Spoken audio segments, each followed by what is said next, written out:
Saludos, muy buenas tardes amigos, amigas de 2x3 en TV. Bienvenidos sean todos ustedes a este programa especializado en temas de salud, preparado como siempre con mucho cariño para todos ustedes. Buenas tardes, Doris. Buenas tardes, Tati, ¿cómo estás? Bien, ¿y tú? Muy bien, gracias a Dios. Te veo muy hermosa. Ay, como siempre. Igualmente. Eso... Decimos nosotros que siempre viéndonos con los ojos del amor, pero la verdad que sí. Asobombo, dice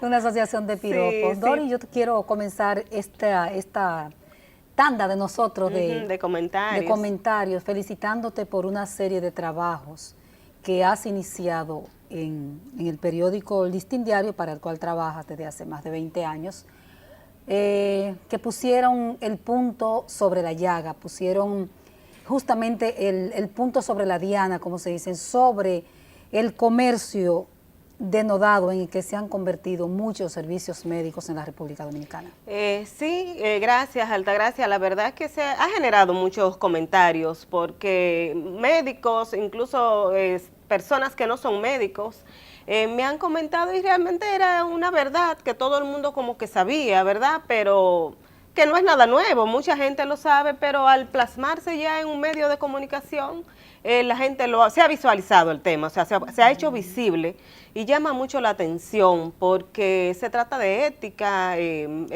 ¿verdad? Ética profesional. Se tituló el primer trabajo, la ética médica bajo sospecha. Bajo sospecha. Sí, y sí. Hay que felicitar también al director del Servicio Nacional de Salud, quien te sustentó, porque como tú dices con mucha propiedad, todo eso se sabe en el mundo médico, la industria de farmacológica y todo, pero si tú no tienes quien te sustente esa verdad, tú no la puedes escribir porque sería entonces un comentario, una opinión. Sustento de personas profesionales que sepan del tema y apoyo de parte del medio también, que se atreva a publicar todas esas cosas, porque son temas delicados. Son temas, por ejemplo, tan delicados como que usted tiene cáncer y a usted lo están refiriendo a radioterapia, de repente sin la necesidad o sin pasar por los procesos debidos, y todo eso se está dando en el mundo médico. ¿Por qué el dinero parece que ha vuelto loco a la gente, señores? Sí, lamentablemente, se refieren muchos pacientes a hacerse estudios diagnósticos, a tratamientos, a procedimientos que a veces ni lo necesitan.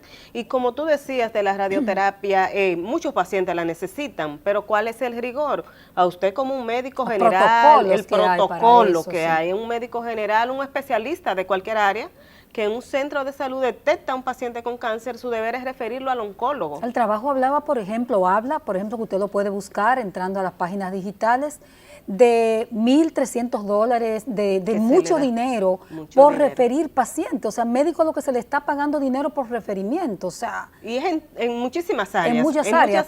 Y no hemos tocado o no has tocado todavía el área de imágenes, que es una cosa imágenes, horrible. Es muy difícil. Y me recordaba yo algo que pasó con una maternidad que se recién inauguraba y veíamos las botellitas de leche, ¿te recuerdas? Sí, claro. Inmediatamente inaugurada la maternidad, y ese es uno de los temas también, cómo esa lucha para incrementar ese 4% de lactancia materna exclusiva hasta los 6 meses que tenemos en el país, una de las más bajas de la región, y cómo esa lucha no se ha avanzado porque hay una industria fuerte detrás de todo esto, promoviendo productos dentro de las instituciones de salud. Yo me atrevo a decir que es un problema sistémico. Los problemas sistémicos lo permean todo, porque igual tú hablas de la medicina, pero puedes hablar también de periodistas corruptos. Claro. Puede hablar, tú me decías también, vas desde el plomero que tú llamas a tu casa y te hace el trabajo mal para que tú lo puedas llamar a la semana siguiente. Es un problema que es generalizado de la sociedad, un problema social, de verdad. Sí, pero como decíamos, es verdad, nos abarca todo, porque como periodistas no podemos decir, no, estamos libres de pecado, porque hay muchísimos casos y la gente lo conoce.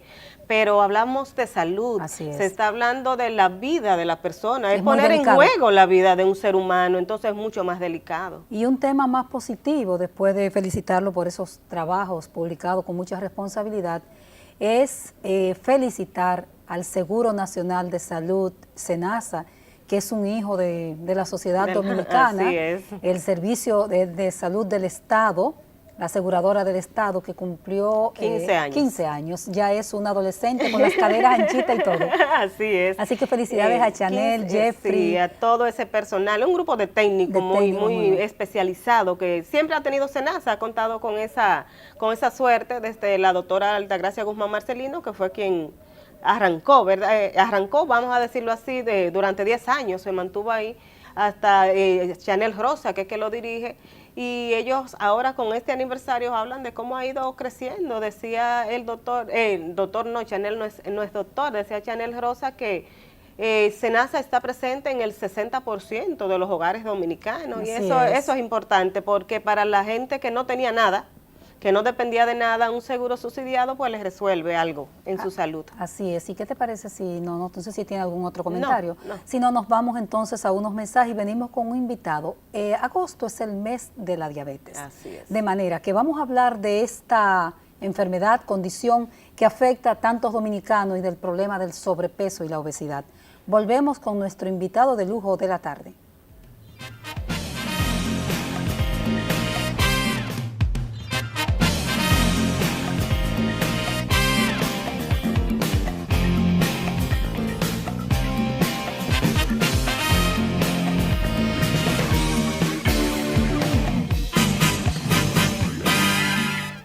Gracias por continuar en 2x3 en TV y pasamos a nuestra entrevista de la tarde con el doctor Félix Escaño, endocrinólogo. Decíamos al principio que este es el mes de lucha contra la diabetes. Doctor, una condición de la que aquí se ha hablado muchísimo de diabetes, pero que sigue aumentando. Doctor, buenas tardes. Gracias por la invitación. Muchas gracias a usted. Realmente es cierto y qué bueno que en otra época políticos se interesaron por dedicar el mes de agosto al mes de la diabetes, o sea, mediante una asignación para recordar que es una enfermedad con una visión que tuvieron hace años de que viene en aumento. En este momento tenemos un 10% de la población dominicana diabética, un 15% en trámite, es decir, en la línea. En la frontera. La frontera. Me gusta llamarle camino a la diabetes porque tiene más de 100 miligramos de glucemia en ayuna, pero menos de 126, que es el número que se toma como parámetro de indicación de diabetes. Y entonces esto pues lógicamente va llevando de la mano lo que es el alto índice de la persona con diabetes. De manera que ciertamente estamos en el mes de la diabetes y en ese sentido nuestra fundación, quiero aprovechar para decirle que tenemos una fundación que vamos a hacer un operativo en Gualey para llevarle insulina, medicamentos a toda esa zona de Gualey, Guachupita, toda esa zona que está por esa medicina comunitaria periférica al río Sama. Exacto. El 26 de agosto para nosotros darle esos medicamentos, hacerle consulta completamente gratuita, enseñarle, educarle, darle conferencias, darle desayuno especial para diabéticos. Es decir, que vamos a tener ese operativo con la finalidad de que sean un símbolo de lo que necesita el diabético dominicano hoy en día. Habla de un doctor Escaño, usted es un conocedor del tema y un activista de la prevención de la obesidad y la diabetes desde hace muchos años. ¿Quiénes son más propensos a diabetes? ¿Son los jóvenes, son los viejos, son los pobres, son los ricos? ¿Cuál es la situación, digamos, hasta epidemiológica? Esa es una pregunta muy interesante porque la diabetes no tiene ni color ni bandera. Okay. ¿Ni edad, doctor? Ni edad.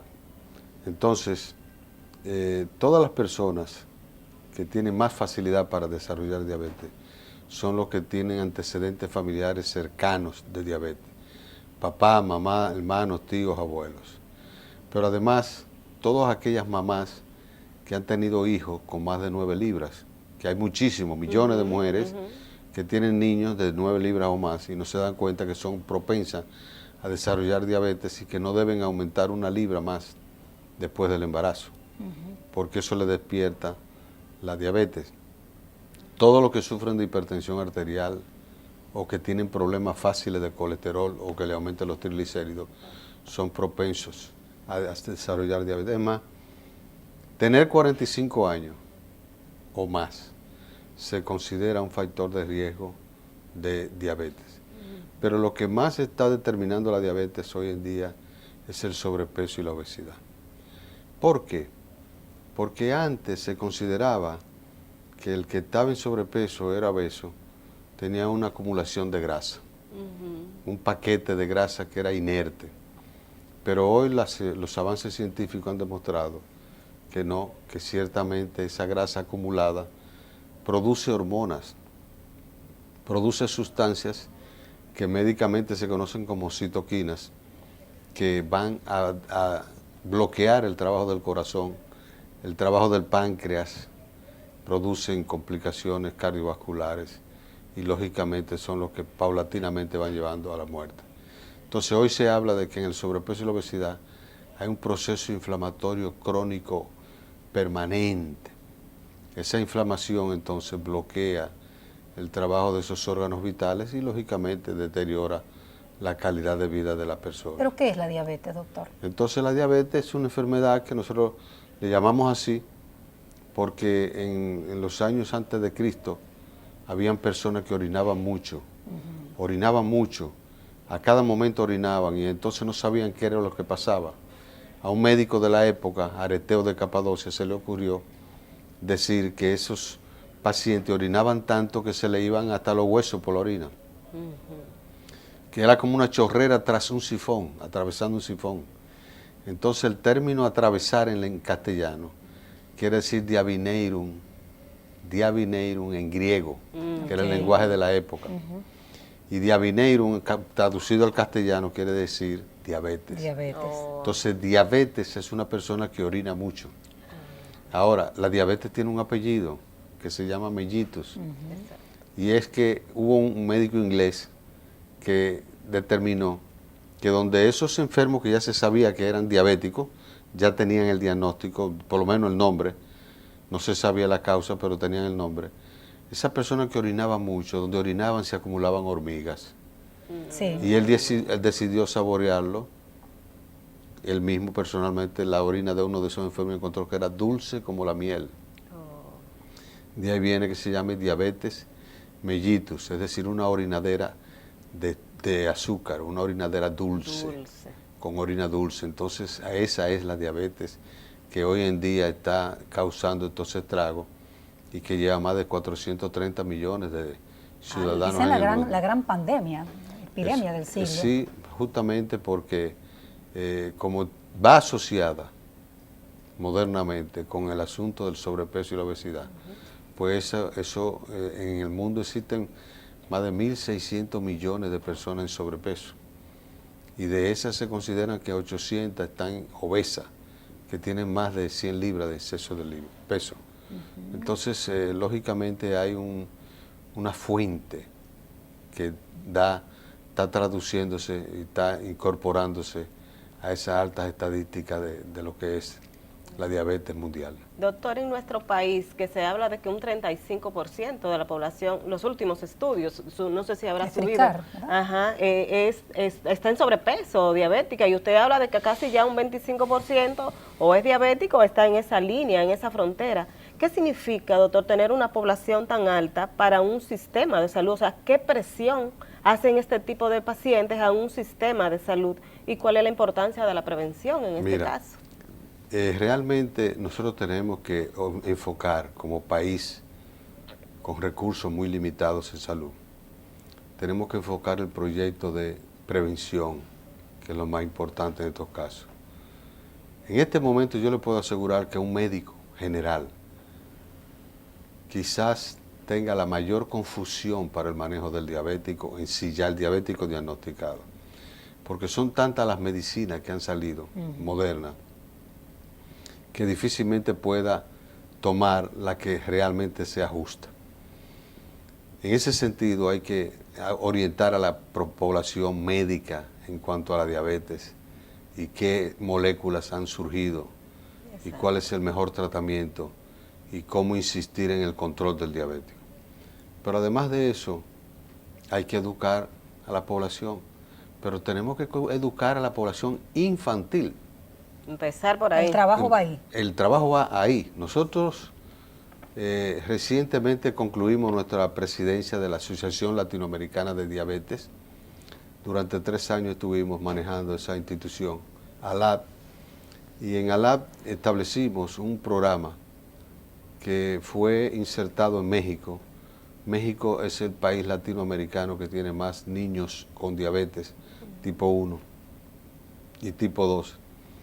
Y en ese entorno, México pues aplicó en uno de los estados un programa francés llamado el programa del Instituto Coubertin, que consiste en darle educación a los niños, darle educación a los padres, darle educación a los maestros, darle educación a los que preparan las comidas en las tandas extendidas, de manera tal que todo el mundo coincida sobre el mismo proyecto. ¿Qué encontraron ellos? Increíblemente, mientras otros estados de México, en la última encuesta de México, mientras otros estados tenían 8 y 10% de obesidad, ahí se redujo a un 2.6% de obesidad. Interesante. O sea que la clave está por ahí, doctor. Claro. Entonces, ¿en qué consiste el sistema? El sistema consiste en que se aplica un libro dirigido a los niños, un libro dirigido a los padres, se pesan los niños antes del inicio del año escolar. Durante el año escolar se le dan conferencias, se le hacen entrevistas a los padres, sobre todo aquellos que tienen niños potencialmente en sobrepeso. Se le dan clases de nutrición a los que cocinan. Se orientan a los profesores enseñándoles cuántas calorías produce un gramo de azúcar, un gramo de proteína, un gramo de grasa, cómo deben manejar los libros de texto. Es decir, que cómo deben ellos estar orientados en cuanto al sistema educativo en ese sentido. ¿Profesores de ejercicio también lo que hacen? No, claro, eso lleva ejercicio. Tenemos colegios, por ejemplo, privados, que no tienen área de ejercicios. Así es. Entonces, ese es un asunto que tiene que manejarse. La actividad física, indiscutiblemente, que va insertada en el programa. Pero lo más importante de esto es que ese programa es completamente gratis. Y lo iniciamos en el país, ya. ¿Se inició? ¿Dónde? Lo iniciamos en el país, en Santiago. Ajá. Ya viene caminando, tiene 1 año y hemos tenido resultados indiscutibles que se muestran, hay evidencia de la fortaleza. Ahora estamos iniciando el 2.º periodo y lo vamos a traer a Santo Domingo para iniciarlo en las escuelas que estén interesadas. Cuando usted habla de iniciamos, ¿quiénes participan en ese proceso? Bueno, en ese proyecto participamos médicos, la Fundación de Prevención de la Obesidad y Enfermedades Cardiovasculares de Santiago, conjuntamente con la fundación nuestra, estamos trabajando eso, y participa como apoyo logístico la Federación Latinoamericana de Sociedades de Obesidad, que yo dirijo en este momento, que es la FLASO, que tiene 19 sociedades internacionales insertadas y que están atentas a ese proyecto y a ese programa. ¿En qué población, qué cantidad de población, de estudiantes, de niños ustedes tienen allá en ese programa? En este momento hay 1.200 niños. ¿En una escuela? No, en varias escuelas. Varias escuelas. ¿Públicas o privadas? Una mezcla. Mixta. Pueden participar cualquier escuela. Centros educativos en sentido general, sin discriminación. Ahora, yo entiendo que esto debe ser fortalecido por el Estado, Ministerio de Educación, suministrando los libros. Es los libros que pedimos. Doctor, parecería que si el Estado no se integra, porque son políticas públicas, como dicen los teóricos o sea, si el Estado no interviene, el Estado lo regula todo.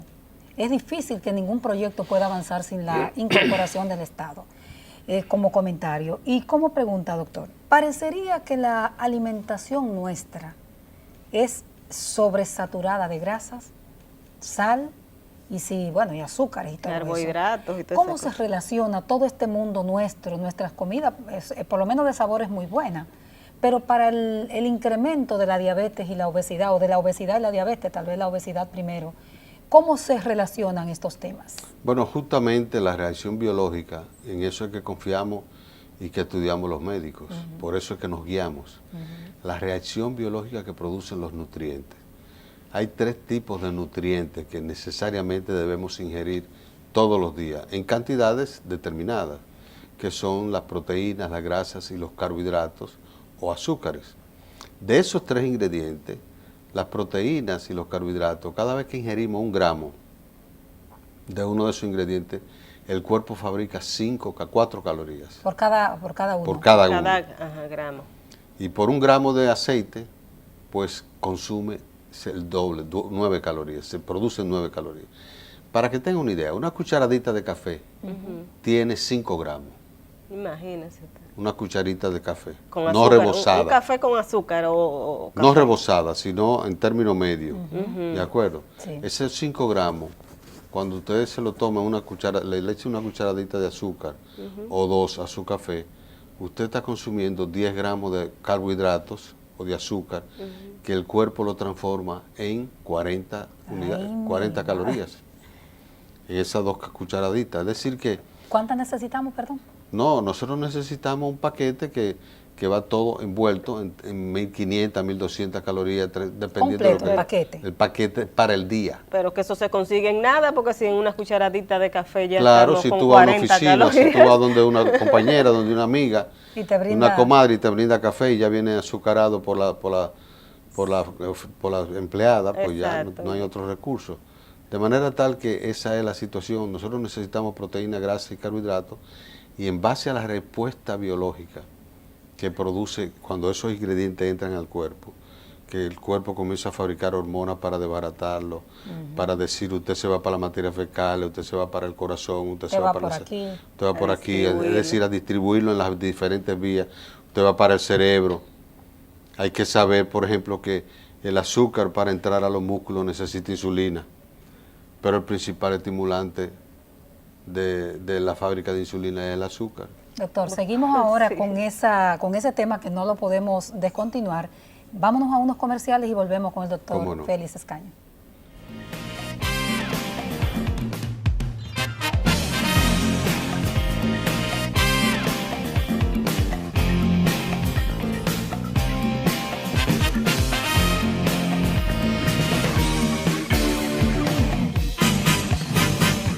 Gracias por continuar con el desarrollo de 2x3 en TV y seguimos esta conversación que esperamos le esté sirviendo de mucho con el doctor Félix Escaño, endocrinólogo y presidente de la Federación Latinoamericana de Sociedades de Obesidad. De Sociedades de Obesidad, justamente la obesidad. Doctor, hablábamos de cómo el cuerpo, y ustedes los médicos, los endocrinólogos específicamente estudian eso, cómo el cuerpo distribuye la cantidad de azúcares, de grasa y de proteínas que nosotros introducimos en él.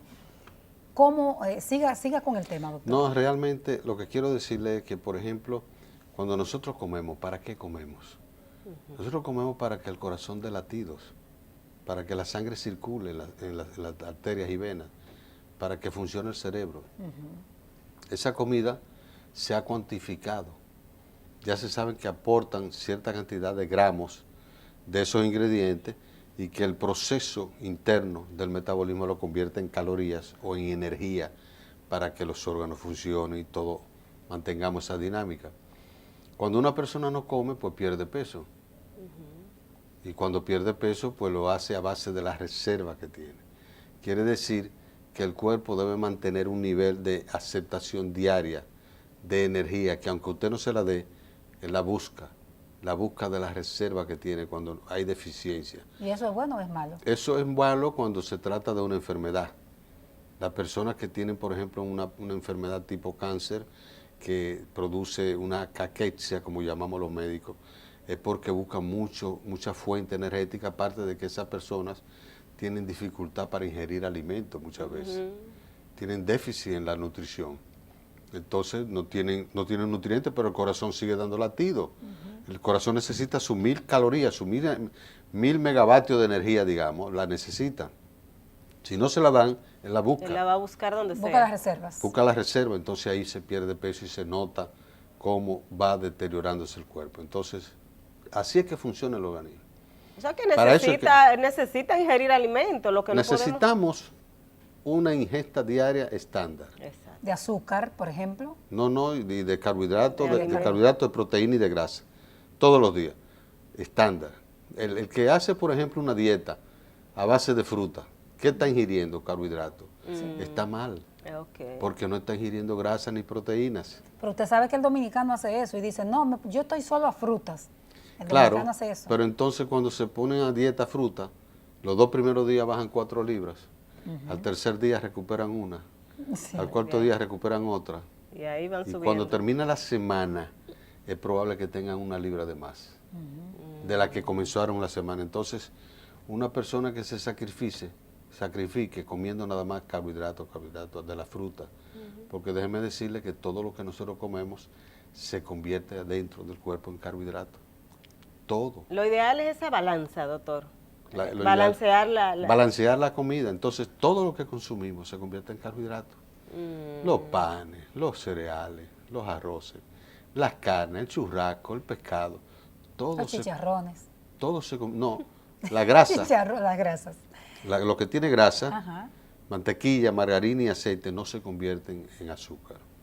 Pero después todo lo que se ingiere diariamente se convierte en azúcar. Que médicamente se identifica como glucosa. Se transforma en glucosa. La glucosa necesita un metabolismo porque todos los alimentos se han convertido en glucosa.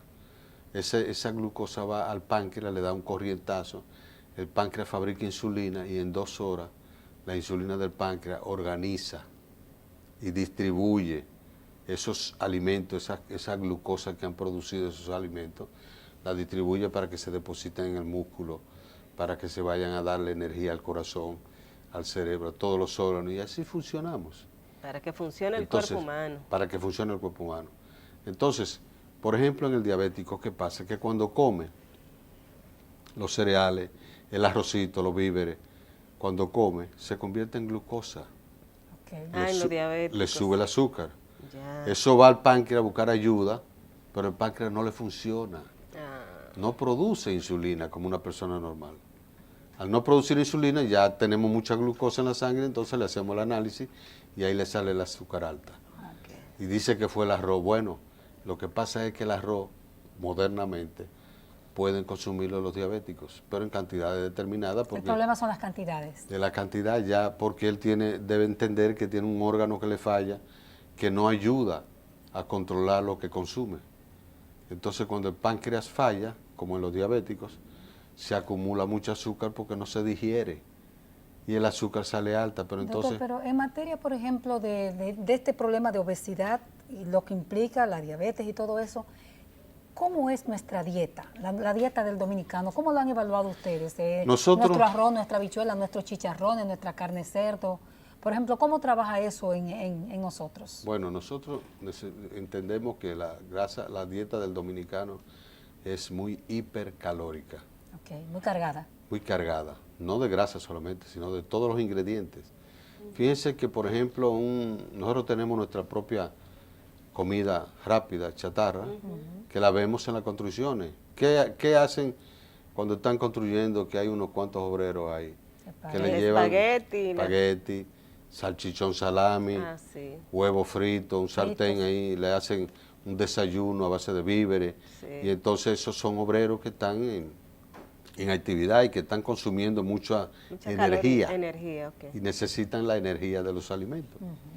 Bueno, en eso se vale, pero hay personas que no tienen ese tipo de actividad y se comen su salami frito y su salchichón y su huevito frito y su mangú con huevo y cebollita. Sin necesitarlo, tal vez. Sin necesitarlo, sino porque, bueno, lo criaron con esa es la dieta que le dieron. Esa es la dieta que tenemos, entonces esa es la dieta sobrecargada de energía. Lo mismo que el arroz y la habichuela. Hay personas que no se conforman ya con una medición del arroz, sino que tiene que ser un plato de arroz grande, con su moña de carne molida, su habichuela. Es decir, que ya eso demuestra que le estamos dando mucha carga al organismo. Entonces, cuando toda esa cantidad de energía entra al cuerpo, eso es una bomba. Cuando eso todo se convierte en azúcar, como lo hemos dicho, y va al páncreas, el páncreas produce mucha insulina. La cantidad de insulina va a depender de la cantidad de que comemos y del tipo de comida. Cuando una comida es muy cargada en azúcar, se produce más insulina, porque la insulina, el principal detonante de la fábrica de insulina es el azúcar. Pero como eso dura 2 horas, usted va a encontrar que a las 2 horas, después de haber comido un postre al mediodía, le da hambre.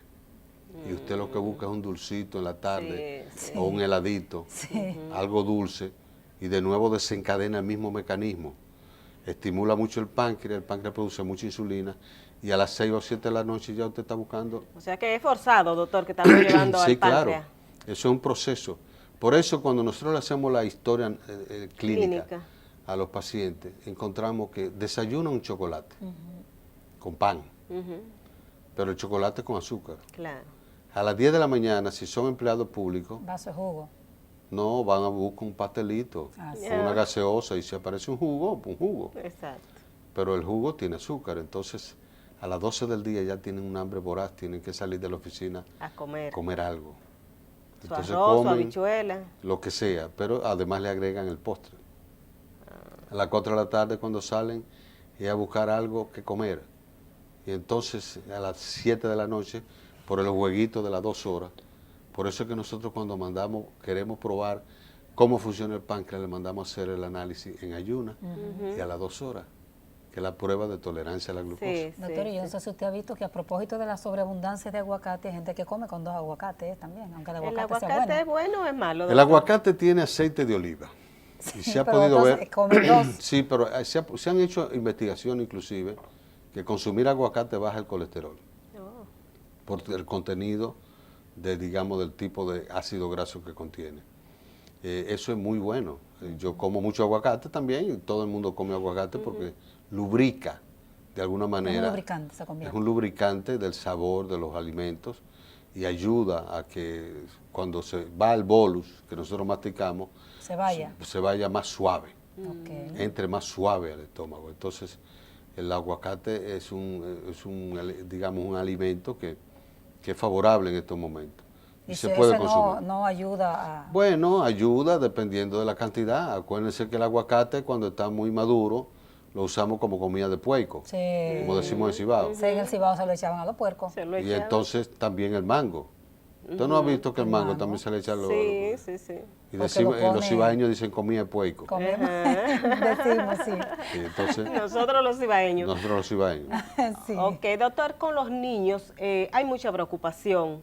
Y sé que ustedes como endocrinólogos están viendo cada vez niños con más niveles de sobrepeso, de obesidad.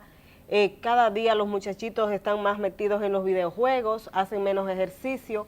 ¿Cuál es la preocupación y cuál es la realidad en cuanto al sobrepeso y la obesidad en la niñez que ustedes están viendo? Mira, el sobrepeso en la niñez es una preocupación que viene de lejos, pero en la realidad actual hay un gran reto, inclusive para los profesionales que manejamos la conducta nutricional. Perfecto. Es un gran reto porque los niños captan, y captan más que los padres.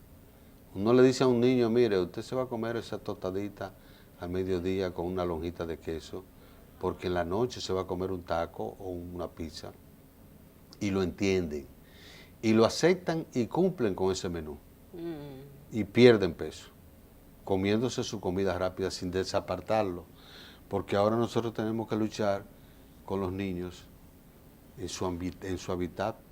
Yo no puedo darle un régimen a un niño ni a un joven quitándole la pizza ni el hamburger, si eso es lo que ve. Exacto. Tengo que de alguna manera, y es lo que tiene en su medio, tengo que de alguna manera involucrarlo, pero que él note que hay un cambio, que hay un cambio en la estructura, hay un cambio en la facilidad, hay un cambio en la programación, en el hábito de... Que no lo vea como un castigo, no, me quitaron todo. Sí, no, si le ponen a picar como un pajarito, no va a hacer nada. Tiene que darle su espagueti, su hamburger, su pizza, y tiene que ponerle su taco. Es decir, que ese es el sistema digamos, flexible que hay que utilizar en los casos del manejo de los niños obesos y adolescentes obesos. Ahora, lo preocupante es que está creciendo mucho, porque la cibernética nos está llevando, nos está arropando a todos, y esa cibernética produce mucho sedentarismo. Entonces, cuando uno ve por ejemplo, la Organización Mundial de la Salud, que va a un congreso en Estados Unidos en el 2011 y dice, pone en su agenda las enfermedades crónicas no transmisibles, que son las que se llevan el 70% de las actas de defunción en el mundo. Oh, Virgen. No es otra cosa que esas enfermedades. Ese 70% se lo llevan la diabetes, enfermedades cardíacas, broncopulmonares y el cáncer. Son cuatro grupos de enfermedades. Y ellos recomiendan, tienen que cuidarse del consumo de alcohol, tienen que erradicar el tabaco, tienen que evitar a como dé lugar el sedentarismo y en último lugar no pueden llevarse de dietas malsanas, de las dietas que le brindan. Y que yo quisiera que entráramos a ese tema porque entonces, con Doris es una preocupación, discúlpeme doctor, con Doris siempre hemos conversado de eso, de esas dietas estrictas. Ahora hay un mercado de dietas por doquier. Claro, porque todo el mundo, la población ha aumentado de sobrepeso y obesidad y es muy bueno que ustedes entren en ese capítulo porque una solución a un niño en sobrepeso no se resuelve en una consulta ni con una dieta. No hay dieta mágica, no hay dieta que pueda solucionar el problema. Ese niño recibe una dieta y hay que irlo educando, llevándolo y mirando los resultados de eso que uno le pone de alimentación, si lo tolera, si le gusta, si no le gusta. Hay que conversar con los niños, hay que pedirle, bueno, ¿y qué te gustó, Jaimito, de la comida? Ay, doctor, ya estoy cansado del espagueti, quítame el espagueti. Perfecto, se te quita el espagueti. Dime, ¿qué tú vas a hacer el domingo? Ah, que yo voy para la piscina. Bueno, pues hay que ponerle una pichurina. Exacto. Porque va a estar, hay que ambientarlo, no puede ser en la piscina y entonces con que no coma pizza, no, tiene que ponerle pizza y tiene que calcularle la caloría del heladito para que tenga opción de comerse una bolita de helado también, para que esté ambientado en su piscina y se sienta que está viviendo. Cuando uno lo desaparta, que ese es el gran error de muchos colegas, cuando uno desaparta del ambiente poniéndole una dieta radical, estricta y rigurosa, no, tienes que comerte una hojita de lechuga y lo que te toca es una orejita de zanahoria, no, así no. Así no, doctor, vamos a pedirle un permisito y vamos a seguir hablando de esa dieta de los niños que está tan interesante. Regresamos en un momentito.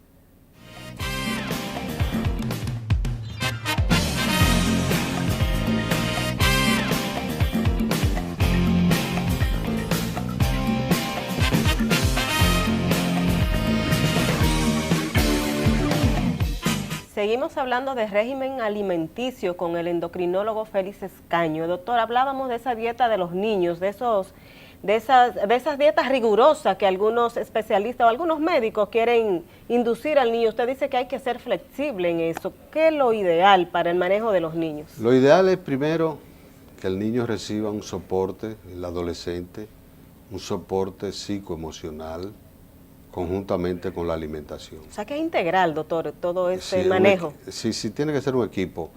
Por ejemplo, a nivel hospitalario a veces es difícil, hay que reconocer que es difícil, porque a nivel hospitalario no se puede aplicar lo que nosotros aplicamos a nivel privado. ¿Cuál es la diferencia? Que a nivel hospitalario usted lo personaliza. Uno tiene que darle una dieta, que viene una hojita y le dice, mire, haga esa dieta, y esa señora o ese paciente se lleva esa hojita y tiene que hacerla durante un mes. Porque las facilidades que tiene con su seguro médico, la cobertura, no le permite otra cosa que no sea una consulta mensual. Nosotros hacemos programas para reducción y hemos tenido, digamos, la experiencia y, ¿por qué no?, los éxitos, porque vemos a nuestros pacientes semanal y a veces 2 veces por semana. Porque una persona que va a tener un fin de semana en un resort, hay que orientarla. No puede tener una hoja para el mes entero, porque se va a un resort y en el resort lo que la va a violar. La va a violar. Entonces, es preferible ver a ese paciente de lunes a viernes para que rebaje 2 libras y viene a decirle, mira, vete al resort y come de esta manera, acércate al barbecue de esta forma, come esta cantidad, anótate en el restaurante de esta forma. Es decir, que uno orienta. Y probar, doctor, eso hace que uno aumente de peso. Ese chin típico, ese chin lógicamente es muy muy controversial, pero hay que saber que cuando nosotros hablamos de régimen y que lo vemos semanalmente, es porque estructuramos un menú que va encadenado. El menú del lunes con el martes, con el miércoles, con el jueves, y ese encadenamiento de calorías y de energía y de benevolencias y de felicidad, que le ponemos su menú para que pueda asistir a la boda, que tiene una boda el sábado, que tiene un cumpleaños el viernes, entonces le ponemos su menú adecuado para eso. Doctor, pero yo me junto con mis amigas todos los viernes, ¿y qué hago? Y me tomo una cavita, y bueno, nada, te la sigues tomando, la picadera, tú vas a hacer esto. Y entonces le agregamos, lo encadenamos, pero tiene que cumplir con lo que le encadenemos, porque es un acuerdo que hay que hacer. Con el paciente. Con la persona. Y de esa manera, el cerebro de esa persona responde de una forma increíble, porque cuando no se identifica, no hay esa empatía. Comida, médico y la relación del paciente, ese triángulo, ese trípode, se daña todo. Bueno, ahora mismo nos comentaba uno de nuestros asistentes, por ejemplo, que él conoce de pacientes, en este caso pacientes que han ido y se han hecho la bariátrica, ¿verdad? Pero que al tiempo esa persona recupera un peso y ya se ve con su barriguita y se ve que ha echado peso. ¿Es parte del fracaso? ¿Qué es lo que ustedes ven? Bueno, no, lo que nosotros vemos, eso es a diario. Ahora lo que vemos son pacientes que se han intervenido desde el punto de vista bariátrico, y que a los 3 años, a los 5, comienzan las reganancias de peso, que han reganado peso. En principio, después de la bariátrica, como es una conducta, la bariátrica es una cirugía que transforma el sistema digestivo.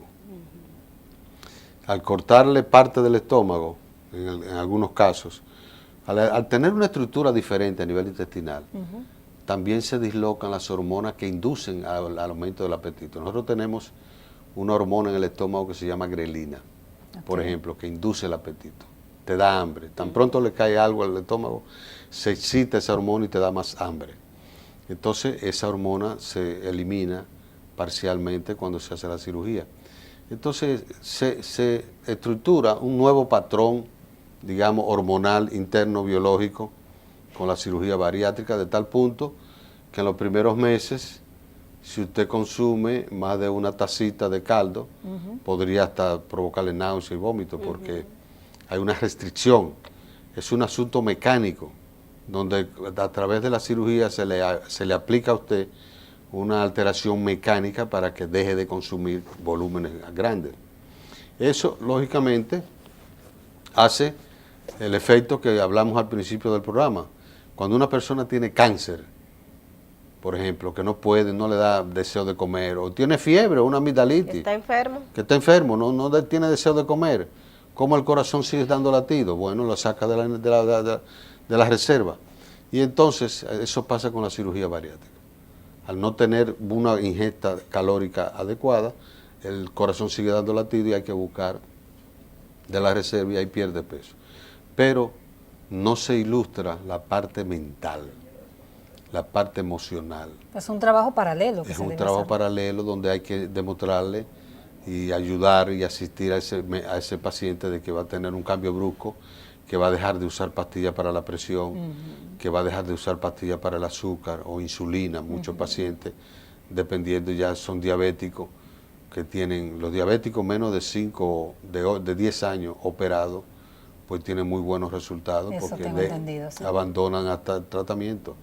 Entonces, prácticamente hay una buena respuesta, pero el paciente tiene que seguir con un acercamiento psicológico. Eso me decía una colega suya, que decía, bueno, si no hay una reeducación del paciente, hasta tomando glucerna, ¿cómo se llama? Hasta tomando ese tipo de nutrientes que son indicados, el paciente engorda, porque si tú te tomas 3 al día, por ejemplo. Claro, hay bebidas hipercalóricas que se utilizan como suplementos, para sustituir una comida al día.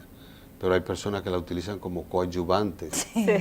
Esto es obligado ese Entonces, lógicamente, tiene una comida hipercalórica. Entonces, doctor, al paso de los años, esa persona debe saber que debe seguir un régimen. O sea, la persona que se operó del estómago, que tiene que seguir un régimen para no ganar todo el peso que la persona que tiene facilidad para aumentar de peso. Los niños, sobre todo que ustedes lo ven, que están aumentando fácil de peso, tienen desde ahí que recibir una educación. Porque la dieta, mientras vida tenga, van a estar comiendo. Exacto. Claro. No es por la cirugía bariátrica nada más. Es porque vuelven a tomar libras. Y esas libras que tomó, hay que irse más atrás. Hay que orientarlos psicoemocionalmente. Porque los organismos son diferentes. El metabolismo, vamos a decir, doctor, vemos algunas personas que pierden peso muy fácil, otros se le hace más difícil. ¿Eso es del metabolismo de cada ser humano que es diferente? Sí, claro. Cada persona tiene sus genes. Sus genes. Eso hay unos genes que parecen unas culebritas que nos transmiten los ancestros nuestros, los antecedentes. Exacto. Pero hay una parte que es, digamos, si se quiere, genética, pero últimamente se está hablando de lo que es la epigenética. ¿Y qué es la epigenética? Epigenética es una alteración que ocurre por el medio ambiente, por lo que te ofrece el medio ambiente, por las comidas que te ofrece el medio ambiente, por el sedentarismo que te ofrece el medio ambiente. Entonces eso es parte de la epigenética que modernamente se está viendo, que una persona que tiene antecedentes familiares de hacerse diabético y la epigenética le oferta, le abre la puerta para más rápido llegar a la diabetes, pues entonces ese necesita ayuda para evitar o prevenir que vaya. Entonces, doctor, la comida ideal, ya que casi estamos terminando nuestro programa, la comida ideal para una persona que no sea diabética y la que es diabética, ¿qué es lo que se recomienda? Bueno, lo que se recomienda es que tenga carbohidratos, proteína y grasa, los 3 ingredientes, que son los únicos que dan energía, caloría, por lo que el principio que yo dije al inicio del programa. Es decir, tiene que tener grasa, proteína y carbohidratos. No puede ser un solo ingrediente. Ahora, una comida saludable debe tener 50% a 55% de carbohidratos, 30% de grasa y el resto de proteína, un 15%. Bueno, tome usted y evalúe a partir de lo que está diciendo el doctor, cómo es su dieta de cada día. Porque esa es la forma de nosotros valorar la alimentación. Proteína, grasa y carbohidratos. Doctor Escaño, antes de que tengamos que despedirnos, notaría que usted tiene su clínica y hay gente que viéndolo aquí, aunque usted es una figura súper conocida, quisiera saber dónde está ubicado el centro que tienen ustedes. Nosotros tenemos un centro, el doctor Escaño, detrás de Plaza Central, en la Francisco Pras Ramírez, en Piantini, en el 809-562-6662. Ahí estamos a las órdenes y podemos auxiliarle en cualquier momento. Bueno, muchísimas gracias al doctor. Gracias a ustedes. Félix Escaño por estas orientaciones. Este es el mes de prevención de la diabetes. Cuide su salud, que es muy importante. Doris, y a todos nuestros amigos televidentes, gracias por este compromiso que tienen todos los sábados de 6 a 7 por Teleradio América. Hasta la próxima semana.